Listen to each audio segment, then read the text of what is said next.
खुलुमबाय गोजोन फुंबिलिनि बयनिसिमबो गाहाम हामलायनायखौ जासिहरनाय थाबाय आं सिबिरानि ब्रह्म आसा खालामो नोंथांमोनहा गासैबो मोजाङैनो दङ नोंथांमोननि थाखाय आं गोदान मोनसे भिडिअ लानानै फैबावबाय अन्नानै भिडिअखौ जोबजासिम नायलांदो बर' हारिनि दोरोङारि मोसानाय बागुरुम्बा मोसानायखौ बुहुम बिखायाव दिन्थिफुंनो थाखाय साखाफारा फैगौ 17 जानुवारियाव 10,000निबो बांसिन मोसाखावरिफ्रा बागुरुम्बा मोसागोन जेराव प्राइम मिनिस्टार नरेन्द्र मदि बिथाङाबो बाहागो लाफैगोन प्राइम मिनिस्टार नरेन्द्र मदि बिथांनि नुजाथिनायावनो 10,000निबो बांसिन बागुरुम्बा मोसाखावरिफ्रा बागुरुम्बा मोसानानै दिन्थिगोन आसामनि कालचारेल एफेयार्स मिनिस्टार बिमल बरा बिथाङा बेखौ फोरमायथिदों जेरैबायदि आसामनि बिहुखौ 11,304 मोसाखावरि आरो दल दामग्राफोरा मोसानानै गिनिस वर्ल्ड रेकर्ड खालामदोंमोन थिग बेबायदिनो 8,000नि बांसिन आदिबासिफोराबो झुमुर मोसादोंमोन आरो दा बर'नि दोरोङारि मोसानाय बागुरुम्बाखौ गुवाहाटीनि सरासजाय स्टेडियामाव दिन्थिफुंनाय जागोन 10,000नि बांसिन मोसाखावरिफ्रा बेयाव बाहागो लागोन आसामनि 23 जिल्लानि मोसाखावरिफ्रा बेयाव बाहागो लागोन गिबियाव 4 जानुवारि 5 जानुवारि आरो 6 जानुवारियाव मोनफ्रोमबो जिल्लायाव मास्टार ट्रेनारफोरखौ ट्रेनिं होनाय जागोन बेनि उनाव 8, 9 आरो 10 जानुवारियाव मोनफ्रोमबो समस्तियाव मोसाखावरिफोरखौ ट्रेनिं होनाय जागोन बेनि उनाव 11 जानुवारियाव गुवाहाटीयाव लानानै फैनाय जागोन बेनि उनाव 12, 13, 14 आरो 15 बे सानब्रैयाव गासै आसामनि मोसाखावरिफोरखौ जयैनो ट्रेनिं होनाय जागोन बेनि उनाव 6 जानुवारियाव सानसे जिरायगोन बा रेस्ट लागोन बेनि उनाव 17 जानुवारिनि बेलासे समाव 10,000निबो बांसिन बागुरुम्बा मोसाखावरिफ्रा प्राइम मिनिस्टार नरेन्द्र मदि बिथांनि सिगाङाव मोसागोन आरो गासै बुहुमावनो दिन्थिसारगोन फैगौ 5 जानुवारियाव आसामनि जेरावबो बा आसामनि गासैयावबो फामे बिबारखौ वाल पेन्टिं खालामनाय जागोन फैबाय थानाय बिधानसभा बिसायख'थिखौ लानानै थागथियारि जादों बा जानजि खाफ्रादों बिजेपि राजखान्थि दोलोआ फैबाय थानाय बिधानसभा बिसायख'थिखौ नोजोर होनानै फैगौ 17 आरो 18 जानुवारियाव प्राइम मिनिस्टार नरेन्द्र मदि बिथाङाबो आसामाव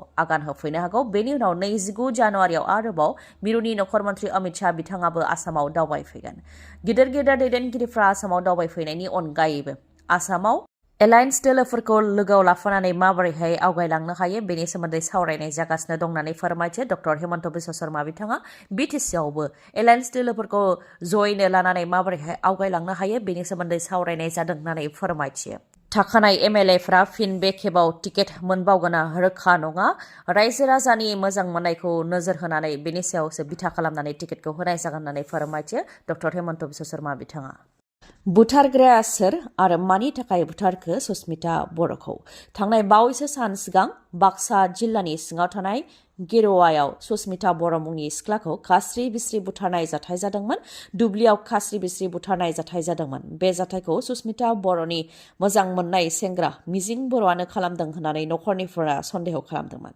दा सन्देह खालामजानाय मिजिं बर'आबो गावनि जिउखौ फोजोबनानै लाबाय आलासिनि न'आव फैनानै गावनि जिउखौ फोजोबनानै लाबाय मिजिं बर'आ आलासि नखरनिफ्राय फोरमायथिदों दि हरनि 2 रिंगासो समाव बायजोआव ओंखारनायाव न'नि बारान्दायाव मिजिं बर'आ गावनि जिउ फोजोबनानै लानाय जाथायखौ नुनो मोनदों नाथाय मिजिं बर'आ गावनि जिउखौ फोजोबनानै लानायजों लोगोसे मिथिनांगौ गोबां खोथाफोरानो मिजिं बर' थैनायजों लोगोसे थांफाबाय जेरै मिजिं बर'आनो सुस्मिता बर'खौ बुथारदों ना बुथाराखैमोन आरो बुथारदोंब्ला मानि थाखाय बुथारदोंमोन आरो दा मिजिं बर'आ मानि थाखाय गावनि जिउखौ फोजोबनानै लाखो बेफोर गासैबो खोथायानो थैनायजों लोगोसे थांफाबाय फोरमायथिनो गोनांदि थांनाय साननैसो सान सिगां सुस्मिता बर' मुंनि सिख्लानि गोथै देहाखौ दुब्लिनिफ्राय बोखांनो हानाय जादोंमोन बे जाथायखौ लानानै सुस्मिता बर'नि नखरनिफोरा मिजिं बर'नि सायाव सन्देह खालामदोंमोन मानोना सुस्मिता बर' आरो मिजिं बर'आ थांनाय 1 बोसोरनिफ्रायनो मोजां मोनज्लायोमोन होननानै फोरमायथिदोंमोन बे लेखायै थांलाय फैलायबो जायोमोन बिथांमोनहा जाथाय जानाय सानखालिबो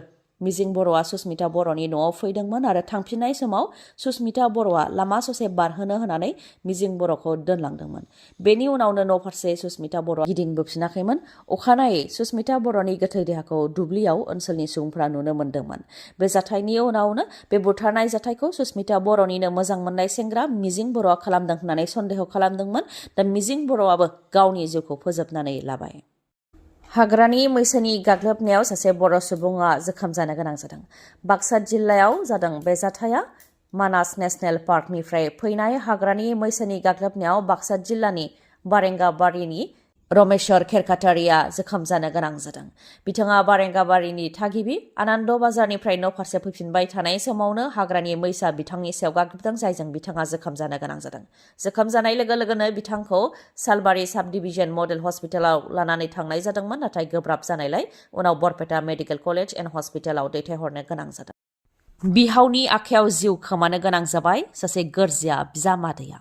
बिहावनिफ्राय 1000 रां खावनानै जौ लोंनायनि उनावनो बे जाथाया जानो मोन्दों। लंकानि अदालियाव जानो मोन्दों बे जाथाया। बिहावनि मुङा अकन नाथ आरो गोरजिया बिजामादैनि मुङा जितेन नाथ। थैनाय बिजामादैनि फिसाजो आरो नखरनि सोद्रोमाफ्रा जाथायनि सोमोन्दै फोरमायथिनाय बायदिब्ला आसाम सोरखारनि महिला उद्यमिता बिथांखिनि गेजेरजों 10,000 राङै नखराव गासै 20,000 रां मोन्दोंमोन आरो बे रांखौ न'आवनो दोननाय जादोंमोन। बेनिफ्रायनो 1000 रां खावनानै जौ लोंहैदोंमोन गोरजिया बिजामादैया। 1000 रांखौ लाखुमानानै थांनायनि उनाव सानसे जौ लोंहैदोंमोन होननानै फोरमायथियो। सानसे जौ लोंनानै फैनानै न'आव बिहावजों नांज्लायफैदोंमोन आरो बिहावखौ बुनो नागिरदोंमोन। बे समावनो खामानि मावबाय थानाय समाव बोराय बैसोनि बिहावाबो बाथामजों बुनाया बिजामादैनि खर'आव नांदों। जाथाय जानाय लोगो लोगोनो देहा फाहामसालियाव गोरजिया बिजामादैखौबो लानानै थांनाय जादोंमोन। बेनि उनाव खर'खौ सुथेनानै न'सिम दैथायहरनाय जादोंमोन, नाथाय हर ससेयावनो जोबथा हां लादों गोरजिया बिजामादैया। बिजामादैखौ बुथारनायनि दायाव दा बिहाव अकन नाथखौ पुलिसाबो एरेस्ट खालामबाय। दायनिनि सन्देह खालामनानै बुथारनाय जाथायखौ नायबिजिरनायनि उनाव पुलिसा सा 18खौ हमबाय। थांनाय साननैसो सिगां कार्बि आंलंनि हावरा घाटनि 1 नं बेलगुरि मुन्डा गामियाव दायनिनि सन्देह खालामनानै बिसि आरो फिसाय सानैखौ गाज्रि बुग्लिनायनि उनाव सिथ्लायावनो गोथाङै अर सावनानै होदोंमोन गामिनि रायजो राजाफ्रा। बे जाथायनि सायाव नायबिजिरनानै पुलिसा दा गामिनि हौवा हिन्जाव गासै सा 18खौ एरेस्ट खालामबाय आरो कर्टआव दैथायहरनाय जासिगोन। लोगोसेनो आयेन बायदि साजा होनाय जागोन होननानै फोरमायथियो पुलिसा। दायनिनि सन्देह खालामनायनि सायाव पुलिसा फोरमायथियो दि सिगांनि समावबो दायनानि सन्देह खालामनानै बुथारनाय जाथायनि सायाव साइन्टिफिक नायबिजिरनानै सा 23खौ एरेस्ट खालामदोंमोन। बेनि उनाव जिउनां साजा फोसावदोंमोन।